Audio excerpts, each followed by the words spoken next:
Então, nessa ação penal 506, 31, 30, 17, continuidade do depoimento do senhor ex-presidente Luiz Inácio Lula da Silva. Então, passo a palavra ao Ministério Público para suas indagações. Eu já tenha respondido aqui uma questão inicial. Eu agora aproveito para cumprimentar Vossa Excelência, cumprimentar os presentes. Eu pedi só para a doutora falar um pouquinho mais alto. Pois não. Cumprimento Vossa Excelência, cumprimento os presentes, inicio as perguntas do Ministério Público. Com relação... Doutora, se puder falar um pouco mais alto, eu agradeço. Ele não aumenta o som, doutora. Bota o microfone mais perto da boca. Falar um pouco mais alto mesmo. Com relação ao apartamento 121, vizinho ao que o senhor mora, em São Bernardo, o contrato de locação foi elaborado pelo advogado Roberto Teixeira? Deve ter sido, porque o Roberto Teixeira é o companheiro que orienta as coisas que eu quero fazer. Ele é meu advogado. Quem solicitou a ele que minutasse esse contrato de aluguel? Foi o senhor? Não porque eu não estava, e se fosse eu teria assinado. O Roberto Teixeira deve ter recebido o comunicado do general, que era o chefe da minha segurança, da questão do apartamento. E o Roberto Teixeira deve ter procurado a dona Marisa e conversado com a dona Marisa sobre a perspectiva de vender. Ao dizer que não ia comprar, sabe, apareceu o Glauco. Não sei quem foi que falou pro Glauco lá, mas o Glauco é um homem de negócio, sabe? E ele foi lá e comprou um apartamento e nos alugou, que eu agradeço muito. E qual é a forma atual de pagamento dos aluguéis? Eu agora estou pagando, depois que a Marisa morreu, eu estou pagando diretamente. Mediante depósito em depósito. Conta? Acabei de falar, tem uma carta que ele mandou, eu acho que em fevereiro, pedindo para que fosse depositado o dinheiro no Banco do Brasil. E qual o valor atual do aluguel? 4 mil e pouco.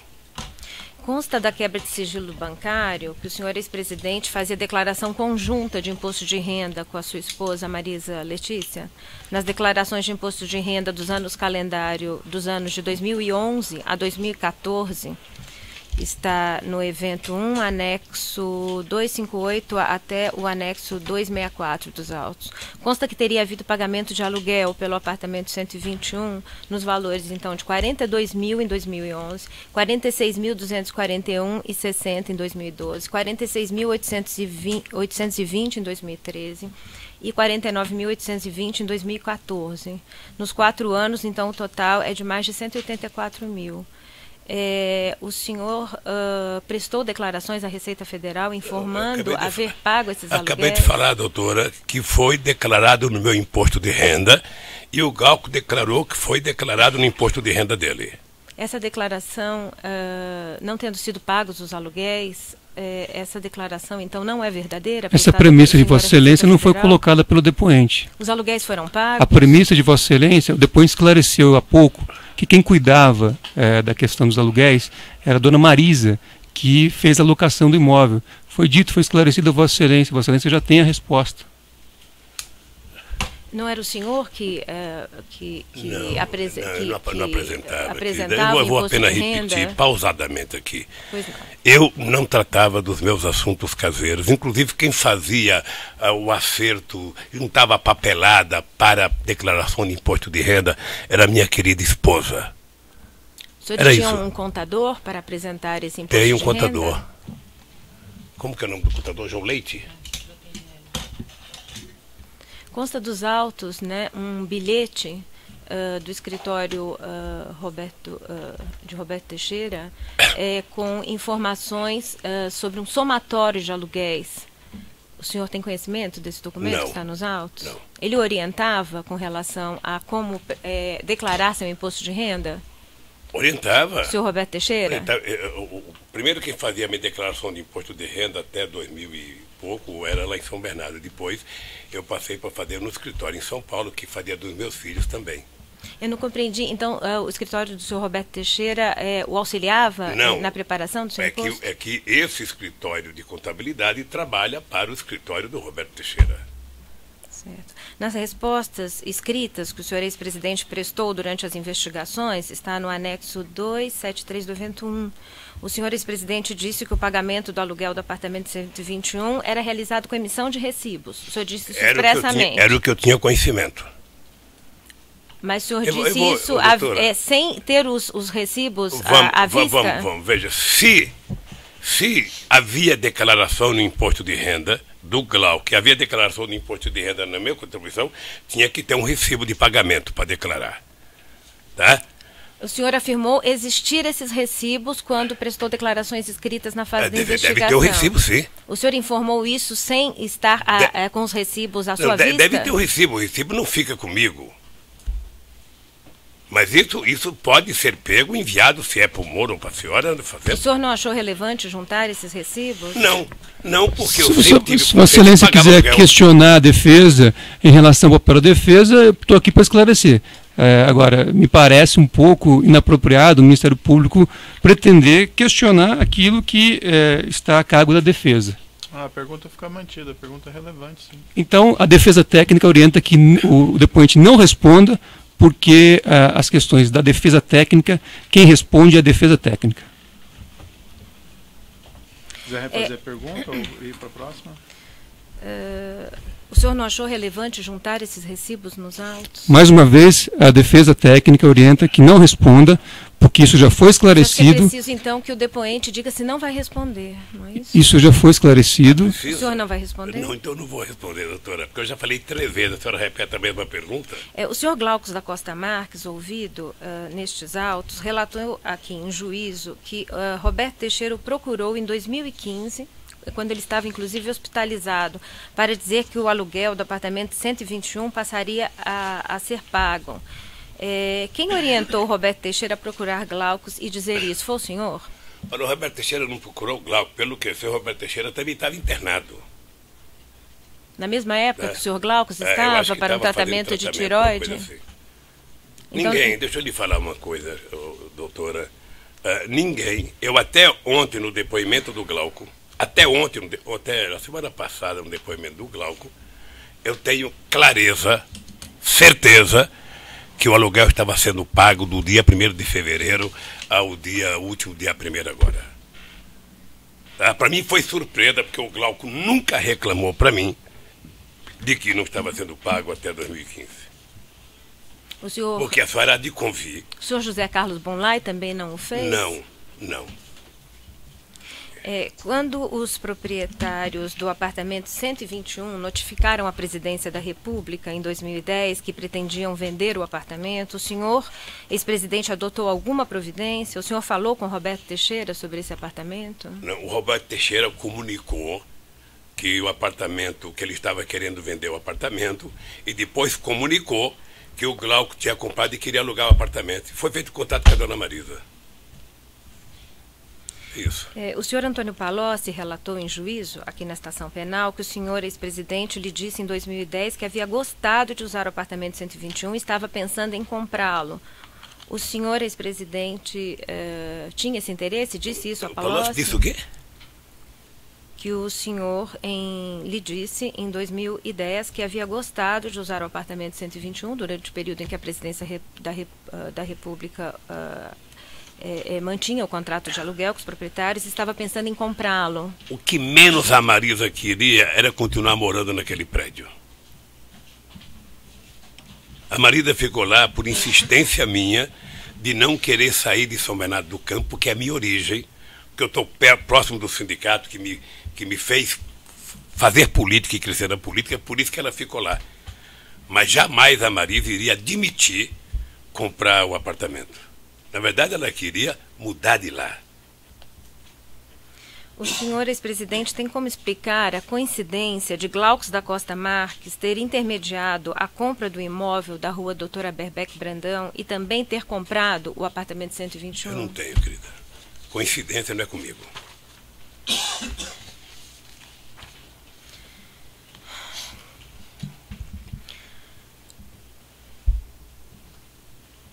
O senhor pode explicar a sua relação com Glaucus, aliás, a relação de Glaucus da Costa Marques com seu filho Luiz Cláudio? Não. Eles não têm nenhum relacionamento? Ter relação, mas eu não sei explicar. Eles têm alguma relação de amizade ou hoje comercial? Não, hoje acho que não. Já tiveram? O Glauco disse aqui no depoimento que tentou abrir escritório e que não deu certo e que faliu. Ele disse aqui no depoimento. Mas acho que a pergunta é se o senhor ex-presidente tinha conhecimento à época. Não. Na época eu estava na presidência da República desse país, tendo preocupação com 204 milhões de pessoas. Certo. Glaucus da Costa Marques era proprietário da empresa Billmaker 600 e na sua residência, na residência do senhor ex-presidente, lá em São Bernardo, foi arrecadado um contrato de opção de compra de cotas dessa empresa Billmaker 600, datada de 16 de dezembro de 2009, em favor de seu filho Luiz Cláudio.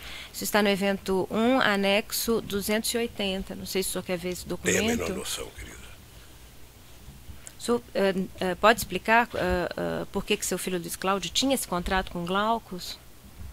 Eu não tenho como explicar. Se eles tinham escritório junto, se eles tinham montado o escritório em São Paulo, pode ter explicação. O que eu sei, pela declaração do Glauco, é que a empresa faliu por falta de serviço. Aliás, no meu tempo de governo, a coisa mais comum nesse país era a pessoa montar empresa. Todo mundo pegou mania de virar empresário. Sobretudo quando nós legalizamos e formalizamos o microempreendedorismo no país. Né? Acho que foi o maior período de criação de empresa. Todo mundo queria montar uma empresinha. O senhor tinha conhecimento que sócios dos seus filhos eram também sócios de Glaucus da Costa Marques, que utilizavam o mesmo endereço comercial dele? Não. A MSC era um sócio, só poderia utilizar. Agora, algumas indagações com relação ao imóvel da rua Aberbeck, Brandão. E, finalmente, é para isso que eu vim aqui. É objeto da acusação também a questão da aquisição do apartamento vizinho. Por isso as perguntas que foram formuladas anteriormente ao senhor. Se a suposição de vocês, ilação de vocês, sabe por quê? O que menos preocupa vocês agora é prova. Certo. Senhor ex-presidente, talvez o senhor esteja um pouco rancoroso, mas assim, é a oportunidade que o senhor tem de responder essas questões. Mas eu não estou rancoroso. Certo. Eu não estou rancoroso. Então é natural que sejam fico feitas preocupado, perguntas. doutor Moro, eu fico preocupado quando as pessoas inventaram uma história Sei. e tentam a cada momento transformar aquela inverdade em verdade. Certo. Mas veja, senhor presidente, é a oportunidade que o senhor tem de responder as questões. Eu tenho muita experiência. Certo. Perfeito. Sabe, eu tenho muita experiência. Então, quando você senta numa mesa, qualquer que seja a mesa, com mais gente para fazer negociação, ou você senta com a disposição de trabalhar seriamente, fazer a apuração corretamente, ou você senta com a disposição de que não vai dar certo, ou senta com a disposição de que vai dar certo.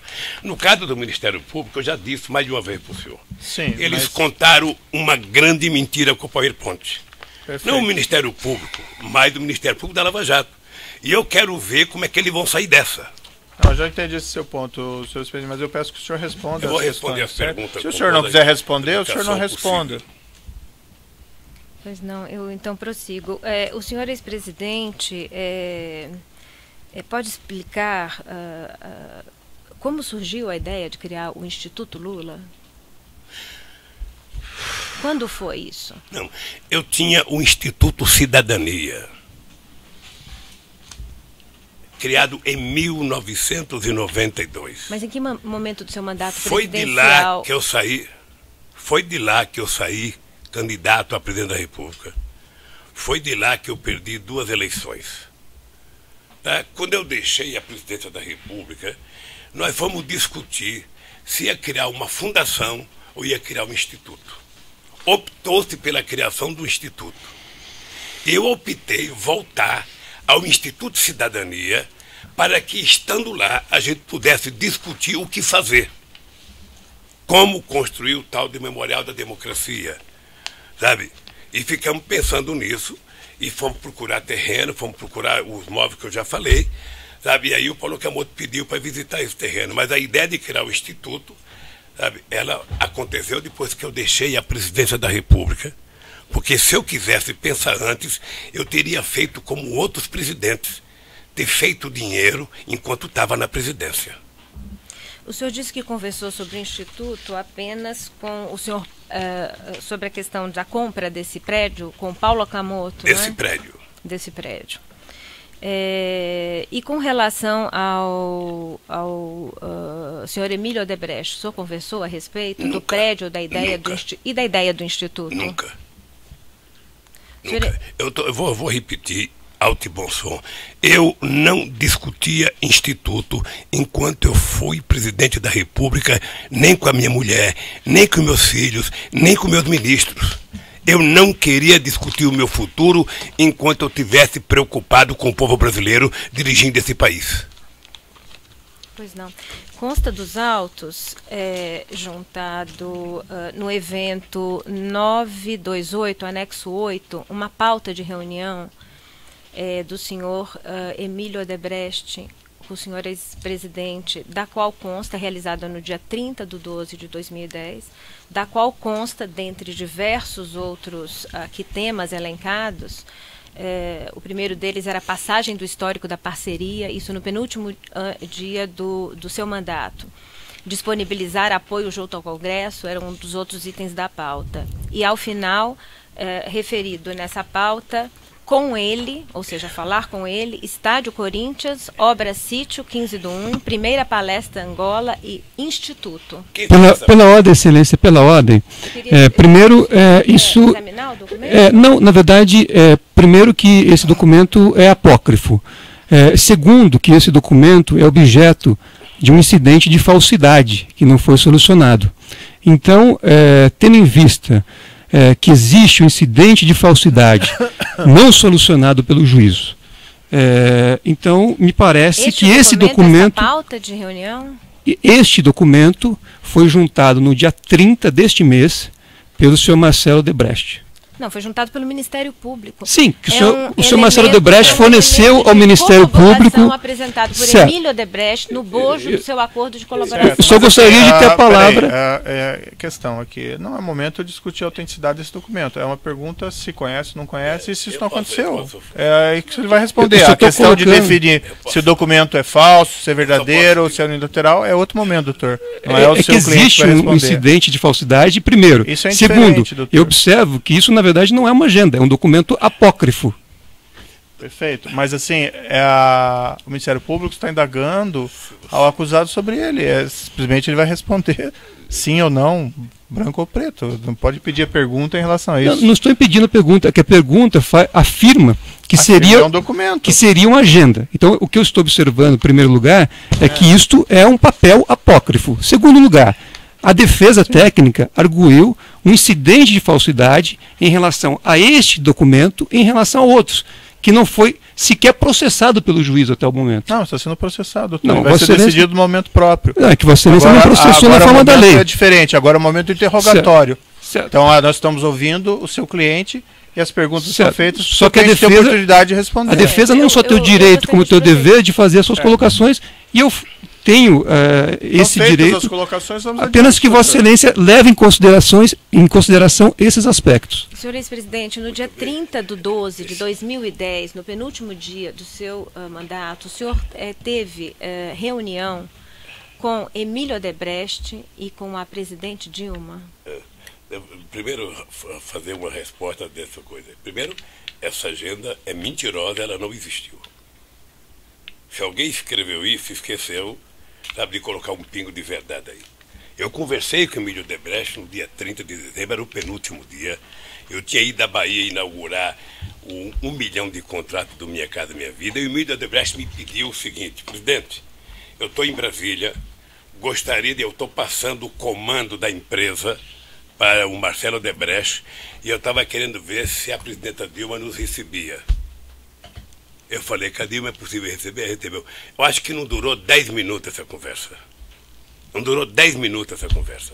Até porque a Dilma estava em fase de preparação, de escolha de ministério, em fase de preparação da tomada de posse, que era dia 1º de janeiro, e, portanto, a Dilma não tinha tempo de fazer agenda, sabe, só se o Papa pedisse. Esse Papa, né, pedisse, ele possivelmente faria. Mas a Dilma não tinha mais agenda. A Dilma acho que atendeu num gesto de cortesia. O senhor referiu esta reunião ao senhor Palocci no dia seguinte? Não. Aí é outra coisa, sabe, sobre o Palocci. Eu vi atentamente o Palocci contar essa história. Eu vi. E a disfarçatez do companheiro Palocci foi de tal magnitude que ele inventou uma história, como o Emílio foi lá, foi discutir um fundo que tinha sido criado e foi discutir a manutenção desse fundo, a manutenção da relação dele com a Dilma. Eu não sei se vocês sabem que a Dilma foi a mulher que cuidou do PAC, que foi o maior programa de investimento em infraestrutura da história recente desse país. Qual que é a relação? E, portanto, a Dilma prestava conta à imprensa a cada 3 meses. E qualquer empresário que tinha obra de infraestrutura nesse país conversava com a ministra Dilma Rousseff. Porque ela foi denominada por mim, em junho de 2007, na favela da Rocinha, a mãe do PAC. E eu exigia que ela tivesse entrevista coletiva a cada 3 meses. Certo, senhor presidente, mas aí está saindo do objeto. Não estou saindo do objeto, não. Isso faz parte do objeto. Não, mas não precisa entrar nos não, faz parte. Doutor Moro, faz parte do objeto coletiva. Saber a relação da Dilma com as pessoas. Não, mas então, sabe? Diga mais diretamente a relação da Dilma com o senhor Emílio ou com o senhor Odebrecht. Não tem necessidade de a Dilma tinha relação com as empresas, porque a Dilma era a ministra que cuidava do PAC. Certo. É importante saber disso, porque eu sei qual é a malícia da pergunta.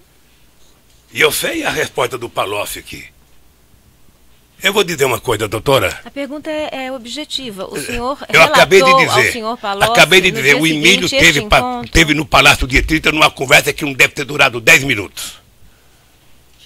Certo, não tratou de instituto, não tratou. Jamais, eu vou dizer para a senhora aqui, jamais. O Emílio Odebrecht, que é um empresário que eu tenho um profundo respeito, tratou comigo de qualquer dinheiro para o PT. Jamais. Eu não era tesoureiro do PT, eu não era da direção nacional do PT, o PT tinha tesoureiro e a campanha tinha tesoureiro. Portanto, não havia porquê ir conversar comigo. Eu nunca admiti, nem ao Emílio, nem a nenhum empresário deste país que discutisse comigo um centavo. Nunca. Por isso que eu digo sempre, eu desafio vocês do Ministério Público, da Operação Lava Jato, desafio a Polícia Federal a encontrar nesse país alguém que discutiu comigo R$1. O senhor Emílio Odebrecht, em depoimento prestado aqui ao juízo, informou que o senhor credenciou Antônio Palocci para ser a pessoa com quem a empresa faria contato via Marcelo Odebrecht no momento e no momento anterior a Marcelo Odebrecht a Pedro Novis. Que o senhor credenciou Antônio Palocci para ser a interlocução entre a empresa e o senhor posso o senhor ex-presidente. Eu não sei qual foi a pergunta que levou Emílio Odebrecht a dizer isso, mas deixa eu dizer uma coisa. O Palocci não era da direção do PT. O Palocci não era tesoureiro de campanha. Portanto, o Palocci não cuidava de dinheiro. Ora, se alguém se apresentava para algum empresário utilizando o meu nome, é outros 500. É uma outra ação que vocês vão ter que mover contra quem se aproveitou do meu nome. Mas nunca foi dada autorização ao Palocci, a quem quer que seja, para negociar recurso com qualquer empresário nesse país. Se alguém quisesse conversar com finanças, fosse procurar o tesoureiro da campanha, o tesoureiro que tem endereço fixo, que prestou conta da campanha, que entregou na Justiça Eleitoral, ou se quiser conversar com doação ao PT, sabe, procurar o tesoureiro do PT. O senhor realizava reuniões frequentes com o senhor Emílio Odebrecht? Muitas reuniões com o Emílio e com todos os empresários. Eu vou repetir. Qual era a frequência anual das reuniões com o senhor Emílio Odebrecht? Eu criei o Conselho de Desenvolvimento Econômico e Social. Um conselho que participava os mais importantes empresários brasileiros, participava índios, participava pastores, Marcelo Odebrecht participava padres, participava o movimento negro, participava sindicalista. Eram por volta de 100 pessoas das mais importantes do país. Eu quero crer que o Marcelo Odebrecht participava. Eu quero crer. E o senhor José Carlos Bonlai também? Acho que participava. Por designação do senhor? Não, eu não nomeava as pessoas. As pessoas eram indicadas pelos ministros, sabe? Normalmente discutindo com o ministro da área que cuidava disso, que era o ministro da organização política. E esse ministro trazia para mim a lista de nomes, se eu referendava, se eu tinha veto, e eu validava os nomes, e essas pessoas passavam a participar do Fórum Social Mundial, que prestaram um grande e relevante serviço à República Federativa do Brasil. Essas questões não são relevantes do Conselho. Como houve a menção, há nos autos a comprovação dessa designação, inclusive de Marcelo Odebrecht, por isso fiz a pergunta. Voltando à questão do imóvel da rua Aberbeck,